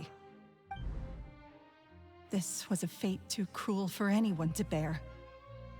Her pain became a breeding ground for dark thoughts. Thoughts which festered and grew into a twisted solution to her troubles. I detest the happiness of others, in all its forms alike. I will rob them of everything they hold to be good and true, and it will fill the void in my soul. That's some pretty heavy stuff. Now it all makes sense. Does this story satisfy you, Linny? Yes, it is quite to my tastes. Thank you for helping to clear up my confusion.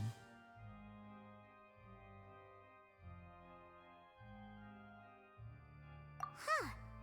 That's right! What drove you to write that letter, Gemma? What were you trying to achieve there? Because without that, none of this would have ever come to light! She didn't write the letter. After 10 long years, I'd hoped that the Phantom Weasel would be consigned to the history books by now. But it seems like someone still wasn't ready to let her finally be at peace. Linny. Or should I call you the Phantom Copycat now? You were the one who posted that letter outside the Opera House. But why?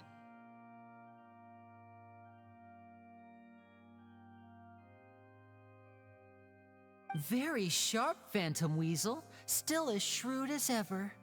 Well, no need for me to be coy about it. Our goal was to clear Caesar's name. The most straightforward way to change the public's impression of Caesar was to force the Weasel to show themselves. That's it? You had no other agenda? Of course we did. We made it quite clear in the letter, I believe. I shall take from you that which you hold most dear, just as you did to me 10 years ago. 10 years ago? You mean Caesar's death? You met him? Wait. Oh, I get it. You were those two obnoxious kids. It's been so long, and you're all grown up now. I didn't recognize you. He taught you magic back then, didn't he? For what, 10 days or something? And you went to all this trouble. Why? Because you feel like you still owe him something? We remember all our debts, however great or small. 10 years ago, Caesar's reputation was torn to shreds, and his legacy was thrown out. 10 years on, and no one cares what the truth is anymore. But we did not forget, and so we came to find you. And? What exactly did you take from me? I'm still standing, as you can see. Lorenzo has admitted to everything. I'm free. Free? Do you really think so? Caesar once told me that even though the world is filled with lies and falsehoods, we must find our own truth. I think that applies to you too. Truth can take many forms. Prized possessions with nostalgic value, fervent hopes and dreams, and irreplaceable people. Life took many things from you, and those wounds never healed. When they ached unbearably in the dead of night, stealing became your way of numbing the pain. What are you trying to say? I'm saying that for the last 10 years, you've been living a rather uneventful life. Perhaps that's because you found something other than a life of crime to fill the hole? Back to Lorenzo for a second. He murdered his own master, played along with your act, and took pains to make sure any suspicion would be directed towards him. But what did he have to gain from all that? He knew who you were and the things you'd done, and despite that, he was willing to give everything up for your sake. He's the reason that you haven't felt the compulsion to steal in all these years. You're more than just accomplices in murder. You're the only real friends each other has. So I think you know, deep down, that he is the only truth you have in your life. But that truth is gone now, and I guarantee you, you'll never see it again. Congratulations on your freedom, Gemma. Your freedom will cost you dearly. From now on, you'll be all alone in a world full of lies and falsehoods. I do hope you'll be able to bear it. You've still got a long life ahead of you, after all. Is the banyan tree. Gather round, one and all. The time has now come for the amazing Linny to perform his final act in tonight's show. I'm sure you're all wondering what he has planned for the grand finale.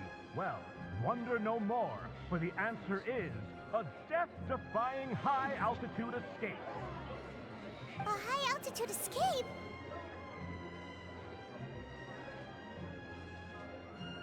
I'm sure you all remember the magician Caesar. This was the very trick that led to his fatal fall, after which he was dubbed the Phantom Weasel. So we have now learned that Caesar was wrongly accused, and that the real Weasel has now confessed to their crimes. Guess that's my cue to leave. Whew. I've been practicing this one for ages now, but I'm still a little nervous. Traveler, Paimon, I hope you enjoy the rest of the show. There may be a lot of people watching tonight, but you alone are my true witnesses.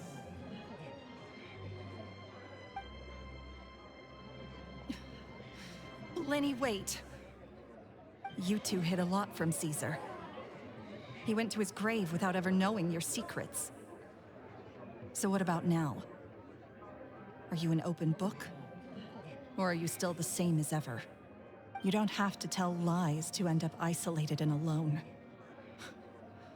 One day, you'll end up exactly where I am today.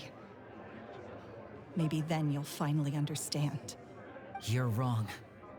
I'm nothing like you.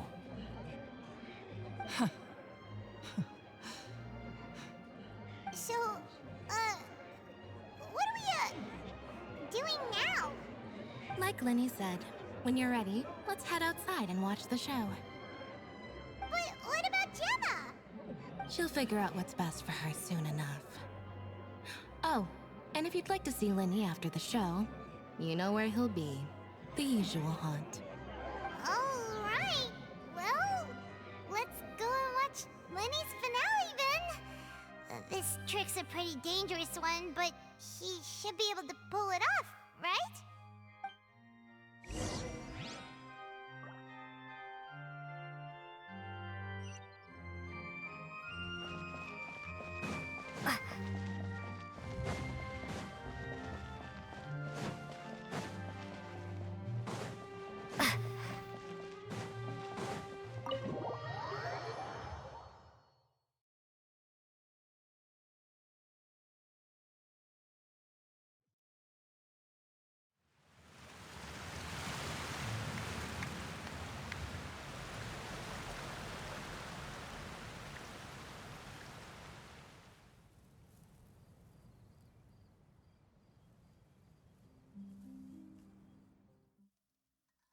Magic should be mysterious, surprising, and defy logic. Magic is hard work. Every single movement has to be practiced thousands of times. It's alright. We're used to that.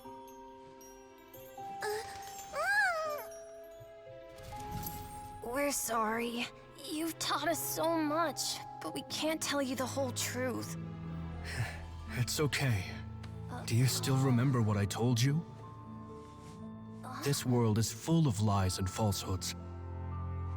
I only hope that one day, you can find your own truth. What about you? Have you found your truth? Magic is my truth. I want to perform a magic trick so great that people will always think of me when they talk about it. For a magician, what greater honor could there be? Look! Behold! Linny is sealed inside the box. Will he manage to escape? 10 years ago, Caesar attempted this very trick, and it was at this precise moment that...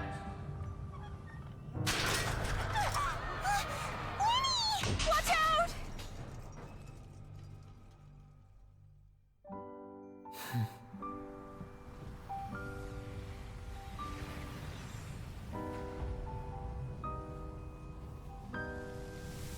Mysterious. Surprising. And logic-defying. Isn't that right? This honor belongs to you, Caesar.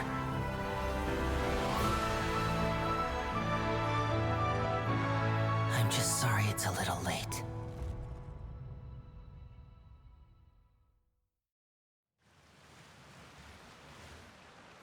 Did you see that? 1 minute he was falling, and the next, he turned into flowers.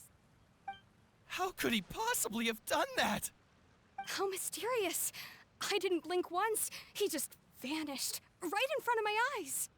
What a heart-stopping magic show! This was really worth the trip.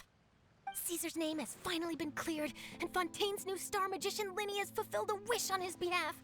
Oh, I couldn't ask for a better grand finale. It will make a great headline for the Steambird tomorrow, even if I do say so myself.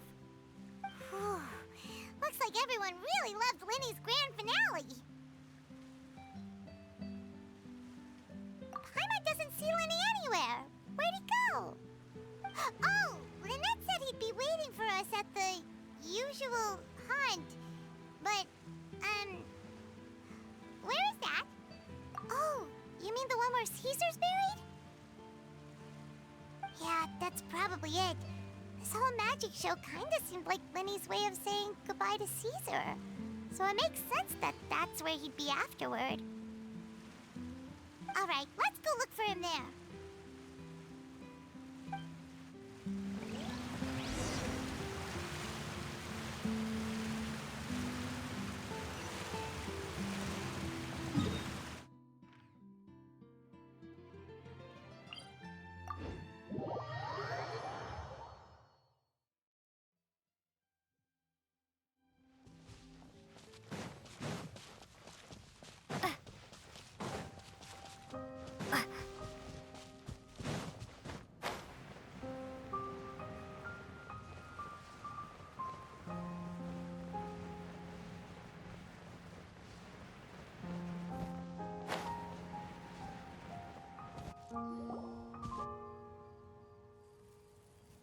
Linny! There you are. Are you alright? Paimon was scared to death when the chain broke. Paimon was sure something had gone horribly wrong. Magic is a performance art. A magician has to get creative to keep the audience on tenterhooks. That's our job. So I tweaked Caesar's original setup a little to keep it fresh. I was honestly a little nervous during the live performance. The thought of falling, suddenly feeling weightless, seeing the sky and the ground spinning and spinning. Sometimes, I can't help but wonder what Caesar thought in those final moments. Did he regret taking Gemma and Lorenzo on? Or did he believe that it was his own slip-up right until the end? You know, Paimon's been wanting to ask you about something ever since we were in Caesar's workshop. You learned magic from Caesar once, didn't you? When was that? After I joined the House of the Hearth. To be honest, Lynette and I had an agenda when we approached him. I told you about my past before, remember? As a young boy, I survived by secretly learning magic from street performers. I'd watch their tricks and try to figure out how they were done. But I quickly realized that observation alone could only get me so far. What I saw was the polished final performance, but the rigorous training they put in behind the scenes remained invisible to me. I needed to learn how to improve my sleight of hand, hone my misdirection skills, and make niftier props. We were gifted enough that we'd made some progress by ourselves, but without proper guidance from a professional magician, we quickly plateaued. So that's why you sought Caesar out? Yes. We figured there was no harm in asking, but it took us by surprise that he was so willing to teach us. In all, we only spent 10 short days together, but he was very good to us. By contrast, we hid so many things from him. For instance, when he asked why I wanted to learn magic, I answered, "It's my passion." But in truth, there was already a lot more to the story by then. After being taken in by an aristocrat for our magic talent, then betrayed soon after, this was no longer about me doing what I loved. What amazed me was how the lie escaped my lips even as I was hesitating over whether to tell him the truth. Trust is a beautiful thing. Sadly, I'd forgotten how to trust by then. Winnie.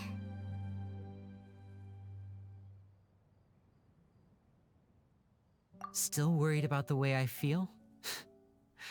You really are a gentle soul, aren't you? But don't worry, I'm used to it now. From the mansions of the elite to the House of the Hearth, lies and selfishness have followed me and Lynette everywhere we go. After Caesar went on tour, we became busy with our missions. The next we heard of him was that he'd fallen to his death, and was now declared to be the Phantom Weasel. That night, I remembered his smile. But as I lay there, I didn't know what to say to him. To keep secrets is to put up walls. The longer you keep them up, the less you let people in. Then, one day, you look around and realize your life is like an empty auditorium after a show, full of seats once occupied by all the people who left. But I guess that's the price we have to pay. You only realize how much someone really meant to you when you lose them completely. That's why I was so confident this would hurt Gemma. Because I felt it for myself.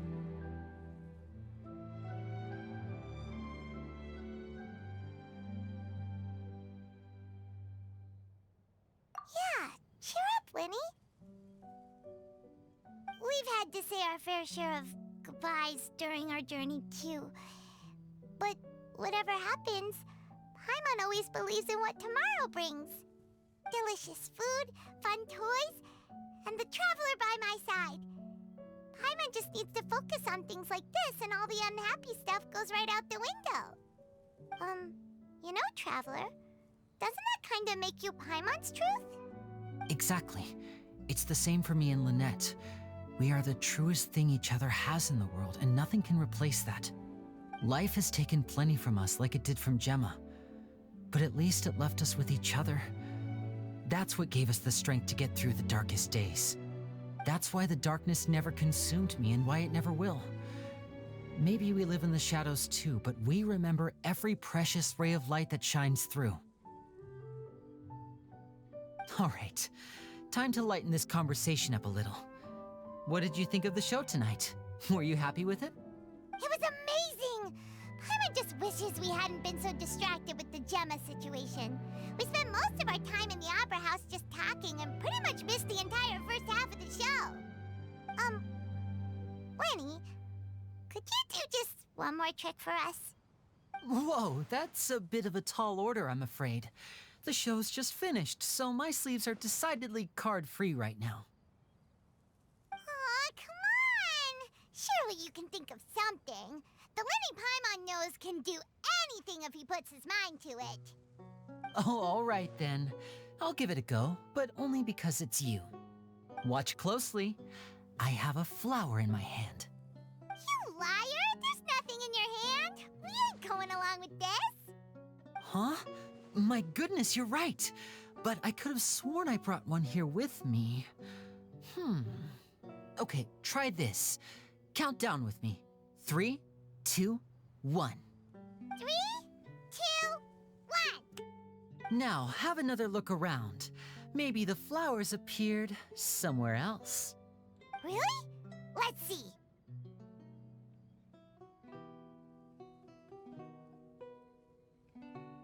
Wow, there it is! Oh, this is a different flower from the last time, right? This one's called, oh yeah, a rainbow rose. But more importantly, Paimon has to know how the trick is done. Please, Linny, pretty please! Well, if you want to learn magic, you'll have to start by addressing me as teacher. Ugh. Fine. Please, teacher, please! Since you asked so nicely, I'll share one little tip with you. Namely, the student of magic cannot solely rely on others being prepared to reveal their secrets. You have to observe, think, and find the answers for yourself. Is that it? Ah, look at the time. We shouldn't linger here too long. Thanks again for coming to see my show. I bid you both good night. I look forward to seeing you again. All right, fine. See ya. Shall we head back now, too? Oh, Paimon can't wait to read The Steambird tomorrow. Paimon bets Linny and Caesar will be plastered all over it. Let's head to the Steambird's offices tomorrow morning and see what we can find out.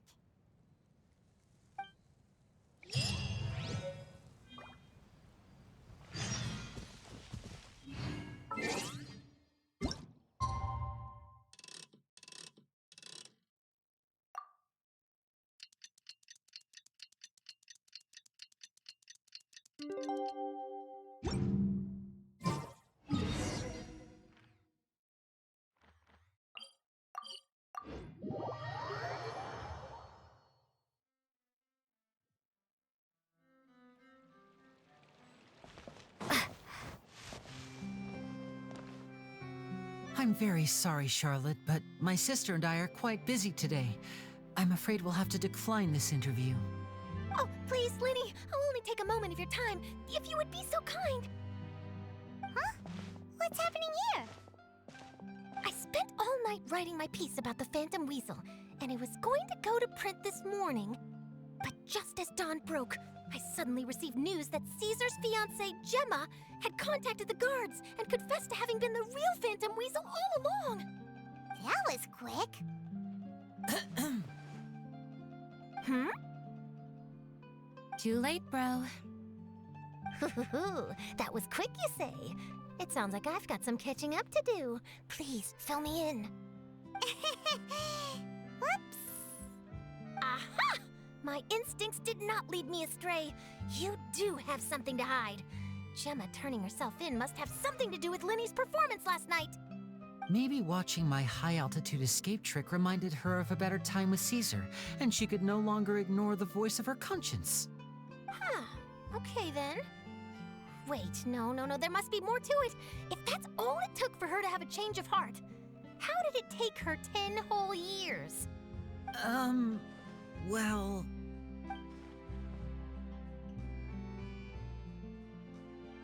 Oh, I remember now! You and Gemma were nowhere to be found after the show. What happened between you?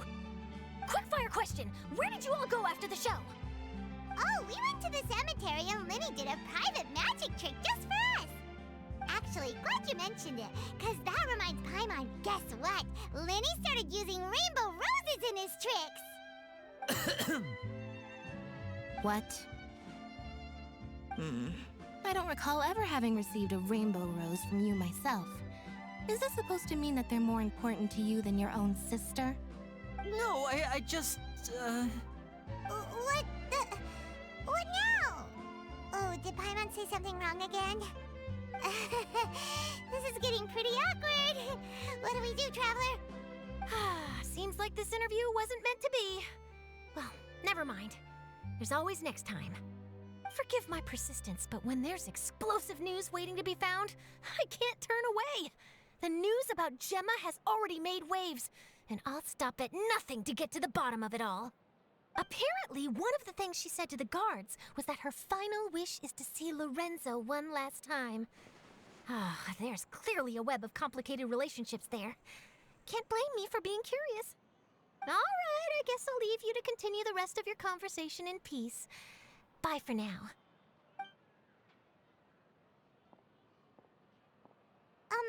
Lynette? Paimon didn't mean to... Don't worry, I wasn't angry. I was just trying to distract her. Oh, really? Oh, thank goodness. You scared Paimon there. phew. You and me both, Paimon. You and me both. At least it did the job, right? Please, take good care of that rainbow rose. I'd be really upset if you lost it.